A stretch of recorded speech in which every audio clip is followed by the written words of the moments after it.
सुबह की धूप धीरे धीरे आंगन में फैल रही थी। रोशनी के चेहरे पर एक अजीब सी घबराहट और उम्मीद की लकीरें साफ नजर आ रही थीं। वह कुछ देर तक झिझकती रही, फिर हिम्मत करके अपने पिता के पास पहुंची। बाबा, मुझे आपसे एक जरूरी बात कहनी थी। कहो बेटा रोशनी, क्या बात है? बाबा, नीट का फॉर्म आ गया है। मुझे डॉक्टर बनने के लिए वो फॉर्म भरना है और कुछ पैसे चाहिए, किताबें और फॉर्म फीस के लिए। नीट का फॉर्म और पैसे? बेटी, तू तो जानती है हमारे पास कुल जमा पूंजी बस 1 बीघा जमीन और 2 बैल हैं। इस वक्त मेरे पास एक हटीला फूटा पैसा भी नहीं है। सुनिए जी, रोशनी की आंखों के सपने मैं ऐसे टूटते नहीं देख सकती। हमारे पास वो 1 बीघा जमीन है ना, उसे बेच दो। जमीन बेच दें? पार्वती, वही तो जीने का एकमात्र सहारा है। सहारा जमीन नहीं, हमारी ये रोशनी है। जमीन बिक जाएगी, पर बेटी के सपने नहीं बिकने चाहिए। जाओ, सेठ के पास जाओ और जमीन का सौदा कराओ।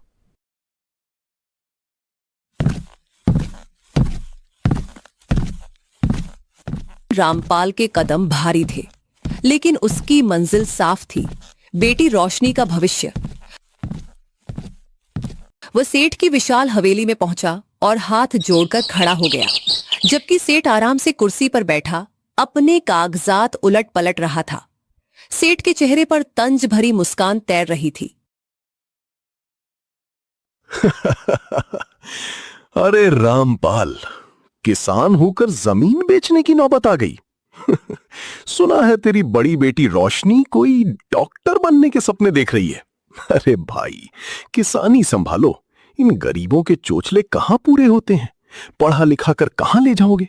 ब्याह कर दो चुपचाप, छुट्टी पाओगे। सेठ जी, जमीन मेरी मजबूरी है, पर मेरी रोशनी का हौसला मेरी ताकत है। आप बस पैसे दे दीजिए। रामपाल ने वे पैसे लिए, सेठ के अपमान को अपने अंदर पी लिया, पर उसके दिल में एक चीज साफ थी कि उसने अपनी बेटी रोशनी का सपना खरीद लिया है।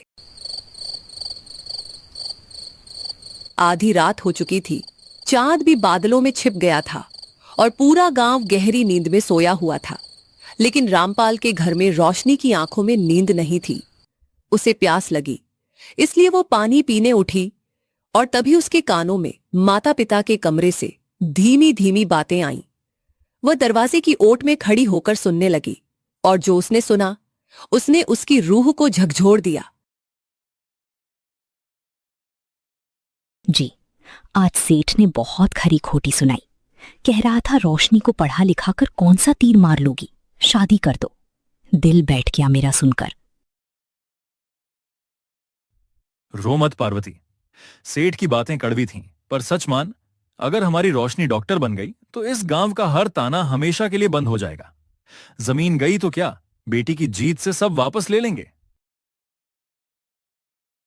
ये शब्द रोशनी के दिल में छुरी की तरह चुभे, लेकिन साथ ही उसमें आग भी भर गई। उसकी आंखों से आंसुओं की बाढ़ बह निकली, पर वह चुपचाप खड़ी रही और मन ही मन एक अटूट कसम खा ली। बाबा, माँ, आपने मेरे लिए अपनी इकलौती जमीन बेच दी और सेठ के ताने सुने। अब ये रोशनी हार नहीं मानेगी, नीट क्रैक करके दिखाऊंगी। अब मेहनत दोगुनी नहीं, चौगुनी होगी।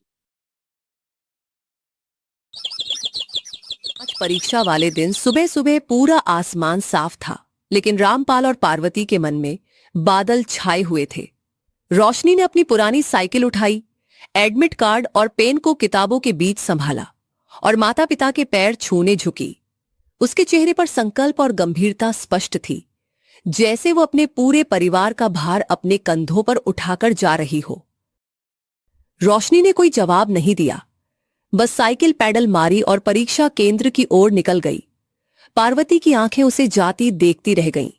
उसका दिल बैठा जा रहा था। उसे चिंता थी कि बेटी ने सुबह कुछ खाया भी नहीं, बस चुपचाप चली गई।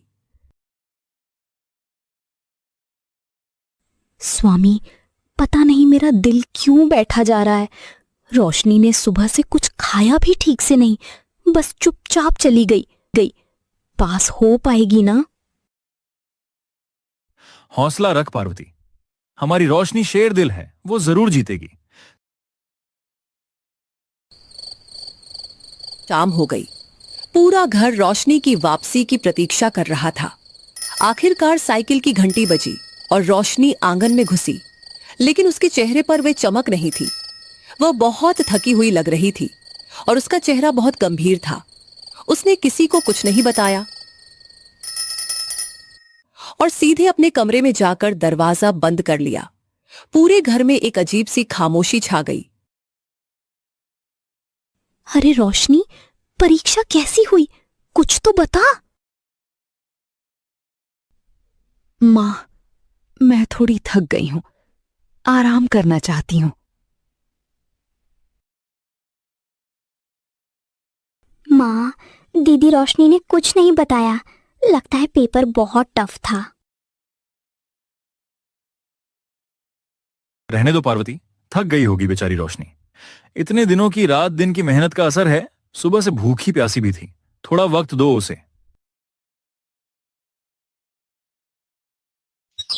नीट का रिजल्ट आने में अभी 2 दिन बाकी थे।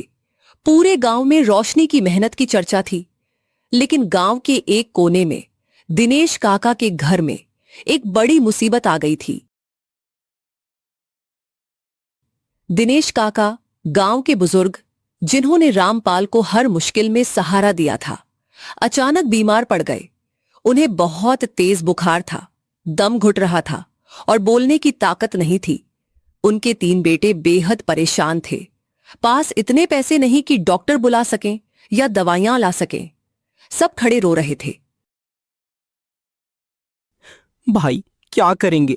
पिताजी की हालत बहुत खराब है। ना तो पैसे हैं और ना ही कोई डॉक्टर यहां।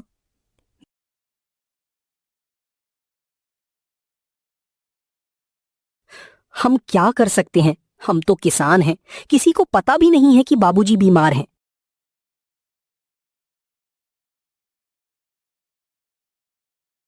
रुको, गांव में रोशनी है, रामपाल की बड़ी बेटी।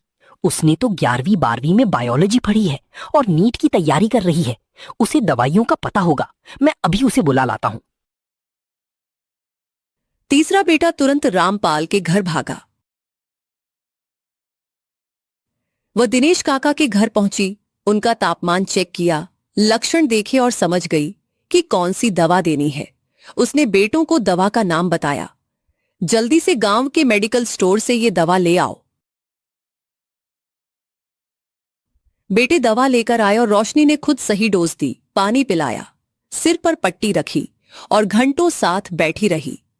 धीरे धीरे दिनेश काका का बुखार उतरा और उनकी सांसें सामान्य हुईं। बेटा रोशनी, तूने मेरी जान बचा ली। मैं तेरा कर्ज नहीं उतार सकता। काका, आप चिंता मत करो, आप ठीक हो जाओ, बस यही मेरी दुआ है। आपने मेरे बाबा का हमेशा सहारा किया है। आज तो मेरी छोटी सी कोशिश है। इस घटना के बाद पूरे गांव में रोशनी की बात फैल गई कि उसने पढ़ाई के दौरान ही किसी की जान बचा ली। दिनेश काका के बेटों ने रामपाल से कहा, आपकी बेटी ने हमारे पिता को दूसरा जन्म दिया है। नीट रिजल्ट वाले दिन की सुबह पूरे घर में बेचैनी थी। तभी दरवाजे पर दस्तक हुई। दिनेश काका अपने 3 बेटों के साथ पूरी तरह स्वस्थ खड़े थे। रामपाल, आज मैं अपने सारे बेटों को लेकर यहां आया हूं। मैं तुम्हारी इस बेटी रोशनी का शुक्रिया करने आया हूं, जिसने मेरी जान बचाई। अगर उस दिन रोशनी नहीं आती तो शायद आज मैं इस दुनिया में नहीं होता। काका, मुझे नहीं पता था। बेटा रोशनी, तू सिर्फ पढ़ती ही नहीं, तू तो डॉक्टर बनने से पहले ही डॉक्टर बन गई है। आज तू जिस परीक्षा का रिजल्ट देखेगी, मेरा विश्वास है कि तू जरूर पास होगी, क्योंकि जो दूसरों की जान बचाता है, भगवान उसकी जीत जरूर करता है।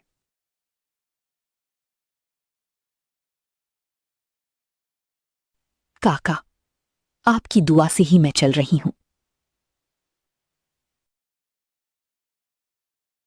दिनेश काका के बेटों ने भी रोशनी को आशीर्वाद दिया। सब रिजल्ट देखने के लिए तैयार हुए।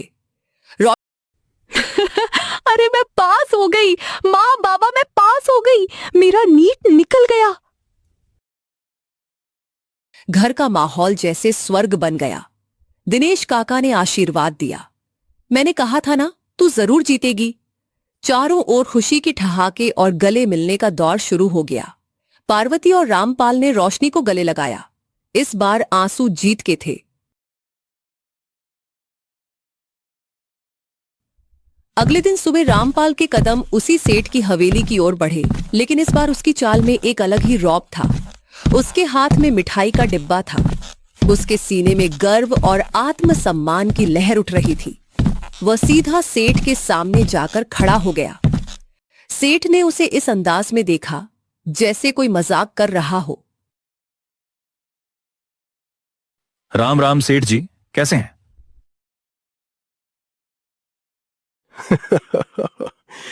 अरे रामपाल, आज बड़े इतराकर आ रहा है। लगता है जमीन बेचने के पैसे खत्म हो गए। फिर लोन मांगने आया है क्या?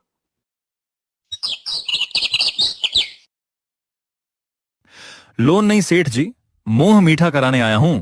लीजिए, मिठाई खाइए। आपकी बदौलत ही सही मेरी बेटी ने आज पूरे इलाके में झंडा गाड़ दिया है।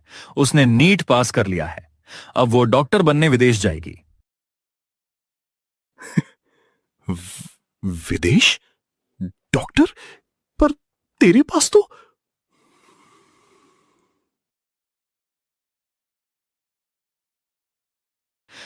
हाँ, जिस जमीन को आपने कौड़ियों के भाव खरीदा था, मेरी बेटी ने कहा है कि वो अपनी पहली कमाई से उसे एक बार में वापस खरीद लेगी। अब गरीब की बेटी सिर्फ पढ़ेगी नहीं, बल्कि दुनिया बदलेगी। सेठ के हाथ कांप रहे थे। उसने दस्तखत कर दिए। कागजात पर जमीन का मालिकाना हक अब रामपाल के नाम पर था। जो जमीन कभी मजबूरी में बेची गई थी, वो आज इज्जत के साथ वापस आ गई थी। दूर खड़े रामपाल की आंखों में गर्व और खुशी के आंसू थे। रोशनी ने न केवल जमीन वापस ली, बल्कि पूरे गांव को सिखा दिया, हक मुफ्त में नहीं मिलता। सबने दादी की बात मान ली। औरतें माला बनाने लगीं, मर्द चबूतरे को सजाने लगे। गांव में एक त्योहार जैसा माहौल था और सबकी जुबान पर बस एक नाम था, रोशनी। अगली सुबह चबूतरा फूलों से सजा हुआ था। पूरा गांव इकट्ठा था। रोशनी को सबने बीच में बिठाया। वो थोड़ी शर्मा रही थी, लेकिन उसकी आंखों में खुशी के आंसू थे। आज इस गांव के लिए बहुत खास दिन है। हमारी बेटी रोशनी ने पूरे गांव का नाम ऊंचा किया है। उसने नीट पास किया और उसने अपनी पढ़ाई के दौरान ही दिनेश काका की जान बचाई। यह कोई छोटी बात नहीं है। फिर रोशनी के हाथों में दी। ट्रॉफी पर लिखा था, गांव की शान बेटी रोशनी, और डॉक्टर बनने से पहले ही बन गई डॉक्टर। दादी, मुझे शब्द नहीं है। मैंने तो बस अपना फर्ज निभाया था। मुझे नहीं पता था कि गांव वाले मुझे इतना प्यार देंगे।